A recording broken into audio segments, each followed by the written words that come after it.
Tracy McMaster. Hi. For introducing us, a good deal. I really appreciate both Kathy and Jonah, but especially Jonah, for coming out. This isn't your riding, and we appreciate you coming down here on a night when you could be knocking on doors. So, without further ado, Jonah is a terrific long-time activist and friend to Labour. He's running in Davenport, which has had a very, very long incumbent Liberal who has stepped down. So his riding is extremely winnable. And with such a hardworking and dedicated activist at the helm, we think we can take it. Okay, so without further ado, thank you very much. Thanks everybody for inviting me here tonight. It's an honor to be here. It's an honor to share the stage with Kathy. Kathy's been a longtime mentor of mine as a political activist.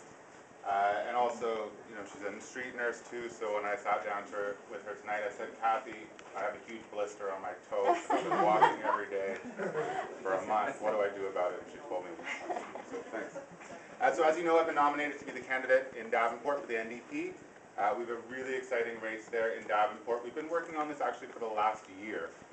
So we are in fighting form there. I ran in the municipal campaign in the north part of Davenport last year against one of Ford's right-hand guys, a fellow named Cesar Palacio, who among other things is famous for,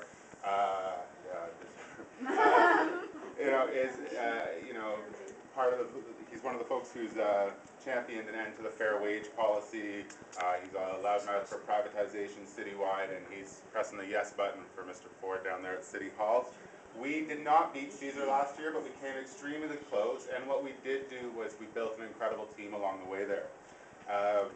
My background is as a community organizer and a social worker, and I was convinced to run in the municipal elections by somebody who said, you know, this is actually community development work, and a big part of it is community development work. And so what was incredible for me, and what continues to be amazing, has been organizing people, bringing out the best in the community. And so last fall we had 400 volunteers by the end of that campaign, and even though we didn't win, we brought that team to the federal campaign, and I worked as an organizer on Andrew Cash's campaign this last spring, and we brought those volunteers there, and Andrew Cash, for the first time in 50 years, he's the first New Democrat there federally in 50 years. So, you know, Andrew's amazing. We're so happy to have him there.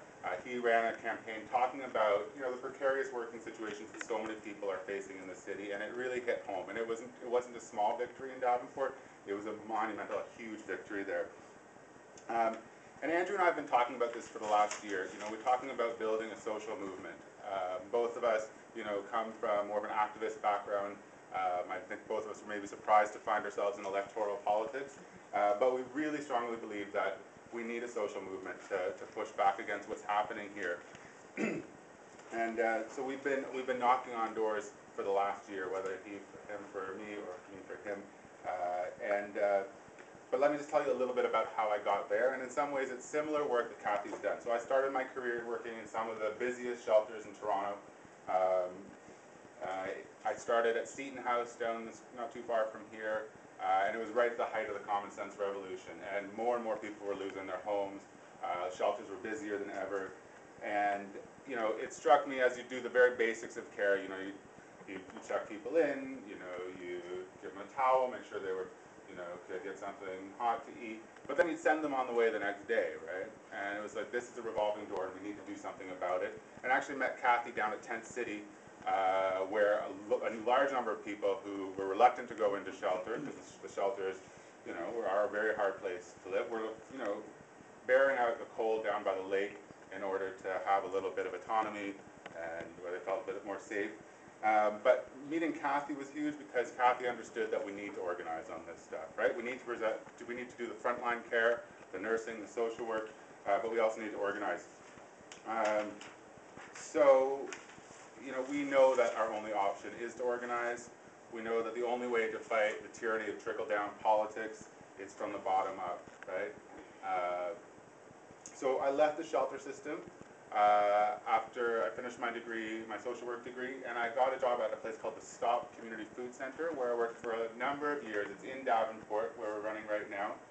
And I worked using food as a tool to try to talk about what was happening in this city, right? Try to talk about why is it that food banks are busier than ever, right? And what's happening when charities have to step up and do the work that government should be doing? And during that time, the Harris government was replaced by the McGuinty government, and definitely, we saw an end to some of the really nasty poor bashing, the conversations, blaming homeless people, blaming people on welfare for everything.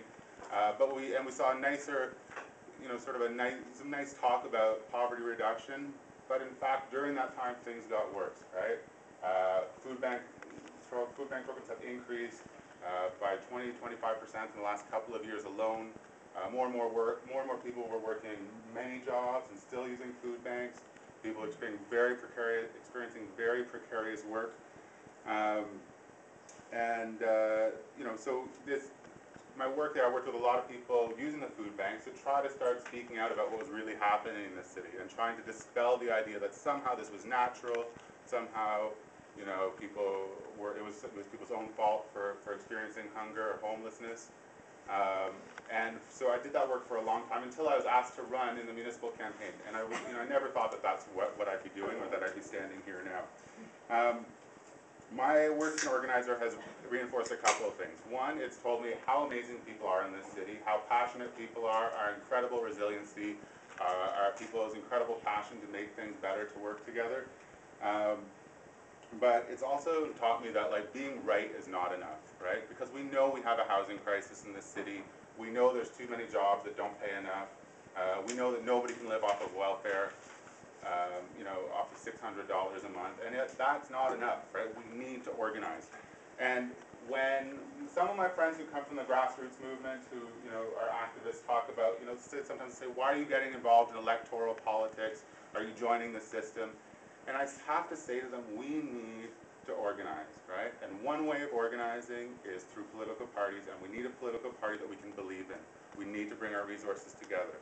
And the other, major form, and the best poverty, the best end to poverty is through good jobs, and labor unions, are the best cure to end poverty in my mind. So two forms of organization, in my mind, are, is political organizing electorally and through labor unions. And we've only seen success, through organizing. So that's through organizing a market where people can buy food, a buying club that we set up in Davenport, or when we organized special diet clinics and actually got people the benefits that they were entitled to, or back in Davenport a few years ago when we organized one of the last minimum wage town halls and finally got an increase after years of just abysmal minimum wage here. That's the only time we're able to win. And only when we forced the government, the Liberals woke up when they lost that by-election to Paul Carrera. But now we're facing, obviously, a new attack, and it's the next phase, in my mind, in the neoliberal project. The common sense revolution of Harris, it attacked the very foundations, right? It went after the poorest, the most vulnerable people first, and it ensured that people are scared out of their minds to lose their jobs, that there's nothing to fall back on. And we're in trouble because the next wave is coming now, and it's coming after all of us, right? And it's targeting unions, it's targeting the public sector, it's targeting our common goods. And we have to organize, we've got to work together. And this is why we're here today, Kathy's not to try to ask for resources. I know this is not about me, this is not about Kathy, this is about the city that we love and the province that we love, and we need your support, right? Dollars matter, volunteer hours matter, right? Every sign that we put up, and we won in Davenport with signs. It seems silly, but signs matter. It's more than $10 a pop for a sign, and we're going to put up 4,000 to 5,000 signs in Davenport, right? We beat the Liberals in Davenport because we went out the door. We had 1,000 signs up within a few hours of the time we could, right? So if you have a car, we've got lots of cyclists in Davenport. We have, who are on our team, we have very few automobiles, and it's hard to put up signs on a bike. So if you can come out and drive for us on sign day. And again, not stealing Kathy's folks here. If you live in Toronto Centre, please help her. That's about all. But everybody knows this, but we have no time to waste here. This is a critical moment.